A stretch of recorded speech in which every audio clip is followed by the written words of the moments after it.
গোসল করার পর পুনরায় ওযু করার প্রয়োজনীয়তা আছে কিনা, প্রচন্ড গরমের কারণে যদি ঢিলা গেঞ্জি পরিধান করি তাহলেও কি আল্লাহ লানত বর্ষিত হবে, 3 পিস পরে নামাজ পড়ি পা দেখা যায়, মোজা পরে নামাজ পড়লে কি হবে, গোপন অঙ্গে হাত লাগলে ওযু ঝাঁকে কিনা, ছোট বালতি থেকে পানি না ঢেলে পানির মধ্যে হাত দিয়ে ওযু করা যাবে কিনা, নখপালিশ লাগিয়ে নামাজ পড়লে নামাজ হবে কিনা, কারো থেকে ঋণ নিলে যার থেকে ঋণ নিয়েছি ওই ব্যক্তিকে পরবর্তীতে খুঁজে না পেলে করণীয় কি, হাত পায়ের নখ কাটার পর তাকে মাটির ভিতর গাড়তে হবে। হাসিবুল হোসেন জানতে চেয়েছেন গোসল করার পর পুনরায় ওযু করার প্রয়োজনীয়তা আছে কিনা। না, গোসল যদি সুন্নাহসম্মত করে থাকেন আলাদা ওযু করার কোনো প্রয়োজন নাই। 2 হাত কবজি ধুয়ে কুলি করে নাকে পানি দিয়ে মুখ ধুয়ে হাত ধুয়ে মাথা মাসে করে তারপরে গোসল শেষ করে আসলে পা ধুয়ে চলে আসবেন।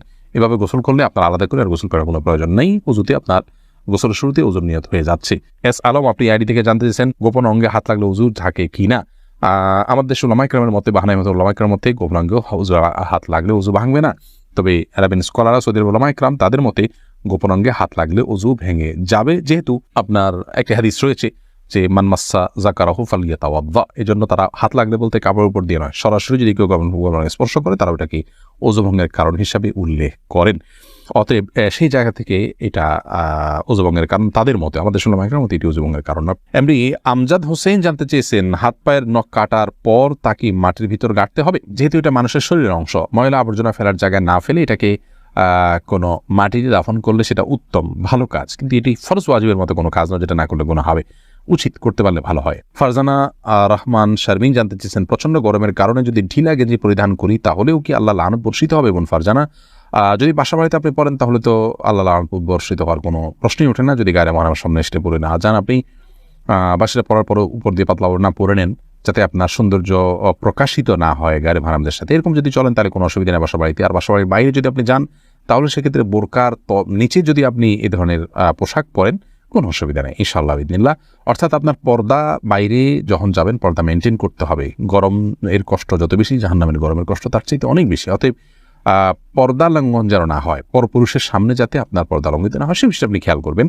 এছাড়া বাকি অবস্থাতে আপনি করতে পারেন। এমনি ইফতিখার শুভ আপনি জানতে চেয়েছেন নখপালিশ লাগিয়ে নামাজ পড়লে নামাজ হবে কিনা। নখপালিশ লাগিয়ে যদি আপনি ওযু করেন তাহলে ওযু হবে না, আর ওযু না হলে নামাজ হবে না। অতএব বলতে পারেন নখপালিশ লাগিয়ে ওযু করে নামাজ পড়লে নামাজ হবে না, কিন্তু যদি ওযু অবস্থায় নখপালিশ লাগিয়ে আপনি নামাজ পড়েন ওযু অবস্থায় তাহলে ওই নামাজটা হবে। পরবর্তীতে আবার যখন নামাজের সময় হবে বা ওযু ভাঙবে তখন আপনাকে নখপালিশ রিমুভ করে তারপর ওযু করতে হবে, অন্যথায় এটি জায়েজ হবে না। মা বোনরা মাসিকের দিনগুলোতে নেল পালিশ ইউজ করতে পারেন, কোনো অসুবিধা নেই, যেহেতু তখন নামাজের অপশন তাদের নাই।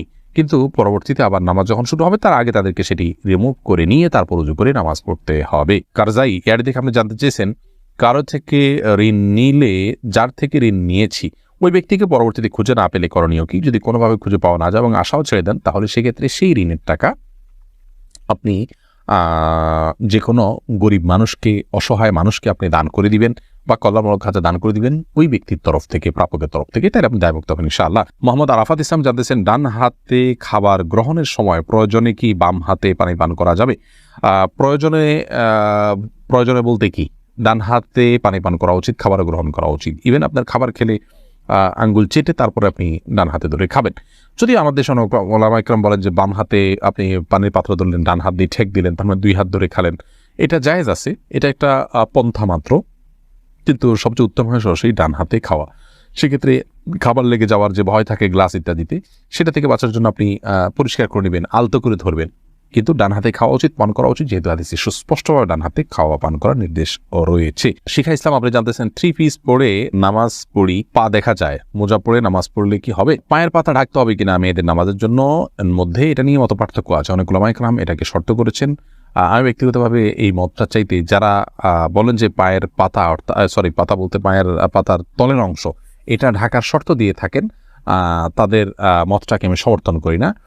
পাতার উপরই অংশ যেটা পাতার উপরের অংশ সেটা ঢাকতে হবে কিনা, অনেক ওলামায়ে কেরাম বলেছেন সেটা ঢাকতে হবে, অনেকে বলেছেন শুধু গিরার নিচ পর্যন্ত থাকলেই হবে কাপড়, পাতা না ঢাকলেও চলবে। তো দুই পক্ষের ওলামায়ে কেরামের দলিল রয়েছে। নিরাপদ হলো এমন কাপড় পরা যে কাপড়টা অনেক বেশি লম্বা হয়, যে পায়ের পাতার উপরই অংশ সহ ঢাকা পড়ে।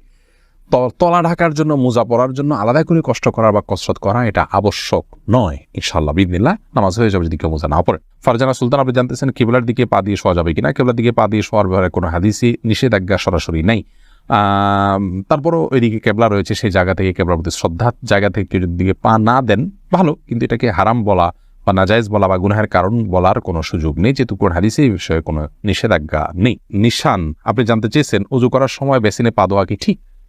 নিজের বাসা বাড়িতে অসুবিধা নেই, করতে পারেন, তবে আপনার রিস্ক মুক্ত হওয়াটা আর বিষয়ে মাথা রাখতে হবে।